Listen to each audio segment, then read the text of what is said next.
নমস্কার বন্ধুরা, আমি বিশ্বজিৎ আবার নতুন একটা ভিডিও নিয়ে মায়ের মুখ দিয়ে দেখাতে পাচ্ছি। মায়ের মন্দির শান্তিনিকেতনের কঙ্কালেশ্বরী মন্দির। কঙ্কালেশ্বরী মন্দিরের গুরুত্বপূর্ণ সবাই আমরা জানি যে মায়ের 51 পীঠের এক পীঠের মধ্যে এটা পড়ে এবং এই কঙ্কালেশ্বরী মন্দিরটা বীরভূমে অবস্থিত, যা প্রান্তিক স্টেশনের একদম কাছাকাছি। মা সতীর কঙ্কাল এখানে পড়েছিল, যার জন্য একে সতীপীঠের শেষ পীঠ বলা হয়। মন্দিরটা প্রচণ্ড শান্ত এবং মন্দিরে অবস্থিত আপনার পুজো দিয়ে শান্তি পাবে। আমার সাথে আমার অনেক ফ্রেন্ডরা এসছে। কঙ্কালীতলার মন্দিরের পরিবেশটা আমি আপনাদের দেখাচ্ছি।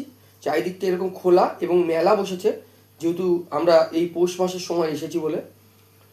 মন্দিরের চারিপাশটা পুরো একদম খোলা মেলা, একদম বারান্দার মতো, এবং মন্দিরে পুজো দিয়ে আপনি প্রচণ্ড পরিমাণে শান্ততা পাবেন, কারণ এখানে পাণ্ডাদের উপক্রম নেই বললেই বলতে পারেন। সবার জন্য মন্দিরের দ্বার খোলা এবং এই মন্দিরের চারিপাশে সবাই ব্যবসা করে চলছে।